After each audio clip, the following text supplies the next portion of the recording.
LSU's defensive ends this year really stepped up their games. Braden Swinson went from kind of a platoon guy to an all-conference level player who will likely be a second-day NFL draft pick. I think that's reasonable to suggest.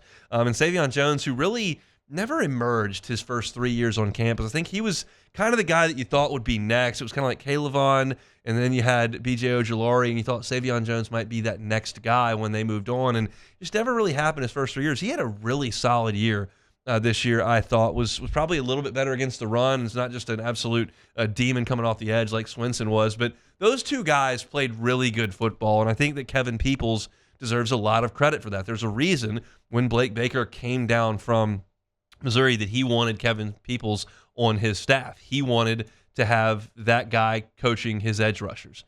And so when you see that kind of an improvement for two guys in 1 year, it excites you about what could be next. But then you realize that Swinson's moving on and Savion Jones is moving on, and Deshaun Womack is going to the transfer portal, and he's now at Ole Miss. It was a pretty empty room there on the edge. It was kind of like Gabe Relaford, Dylan Carpenter, like that's kind of it.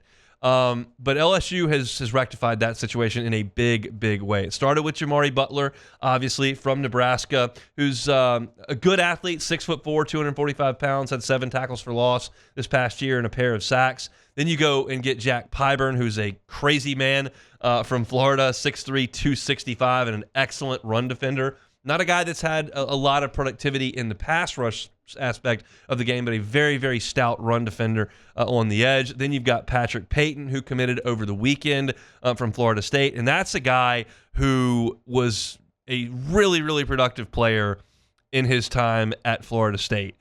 You look at his time there over 3 seasons, you're talking about a guy that has tallied 16 sacks and 31.5 tackles for loss coming off the edge for Florida State. Last year, not this past season, but in 2023, he was the opposite edge for Jared Verse and had a really, really productive season in 2023. Had 7 sacks and 14.5 TFLs.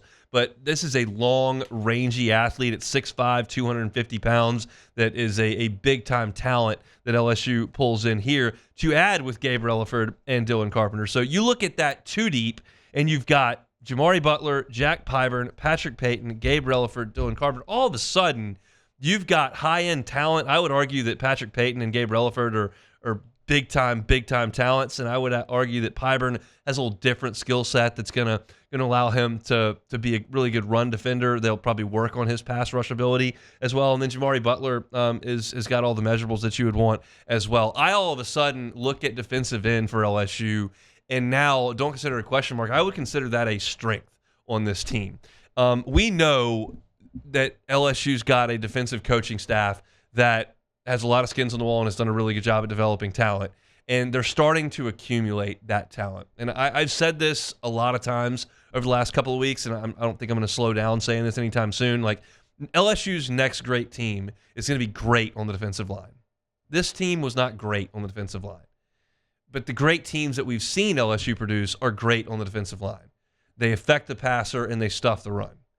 And LSU's got to get back to that. And the only way to do it is to recruit and develop. And I believe at this transfer portal haul, you're looking at some big-time players. I think that I would struggle to find a surefire first-rounder there, but I like the productivity at the college level. I mean, you're talking about bringing in a guy that has 16 career sacks in Patrick Payton. Like, that is not to be dismissed. And then you consider that Pyburn has proven it in the SEC, and that Payton was a starter on an undefeated Florida State team last year.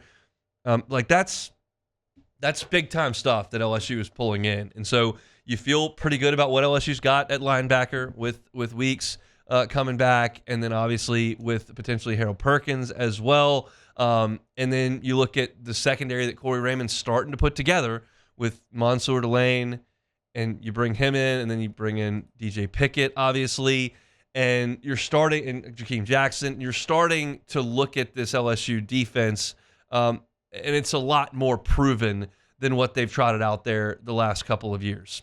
They made strides from 2023 to 2024. You would have had to. You could not be any worse than that. But you're starting to even take that up a tick. And I'll be pretty candid here. Like, I looked at LSU's roster and the schedule for next year in November, and I'm going, this is a recipe for disaster.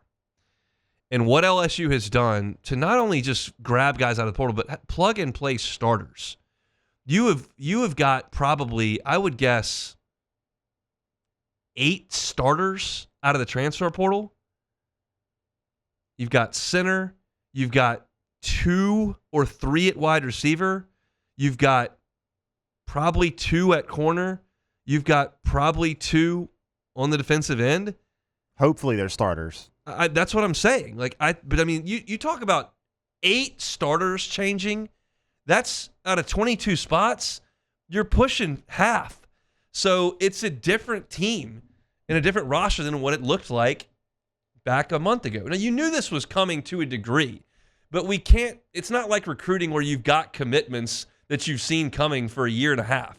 This all happens in a week, and we try to keep up and try to digest it, but it's happening really, really fast, and people are leaving on the other end as well. So I feel like LSU, if I was going to try to quantify this, I feel like LSU may have added 2 wins to this team in the transfer portal. Like, there's no metric for me to put that together, but that's just what it feels like based on the amount of impact players that they have brought in. I understand that it's unlikely that all of them work.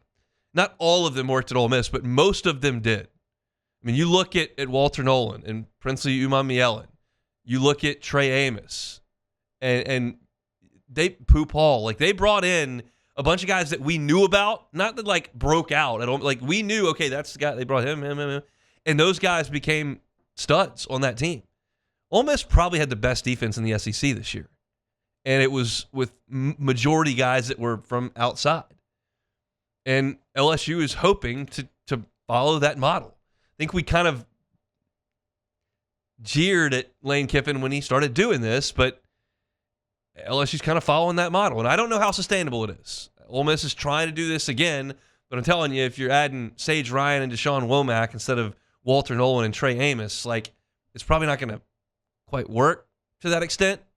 But it's certainly the way that Brian Kelly's approaching this thing, and I especially at defensive end, I really, really like the direction that they've taken things with big-time talent and then proven playmakers at this big-time level. It's like Nebraska, Florida State. Like, this is not trying to score a Jared Verse out of Albany. This is going to get dudes who played in the best conferences in the country and won big-time games and have been productive that you're bringing into the program. I think it's a really, really good thing. We talked about wide receiver a lot last week, but I'm excited about what LSU has brought in at defensive end over the past week and a half, and I think it's going to make a big, big impact. And then you got to trust Kevin Peoples to get it done, and I certainly do after what we saw from this year. So big, big stuff from LSU out on the edge. Hey, thanks for watching Hunt on LSU. Before you get out of here, do us a couple of favors. Hit that like button. Leave your comments below and subscribe to the channel for all your Fighting Tiger football talk. See you next time.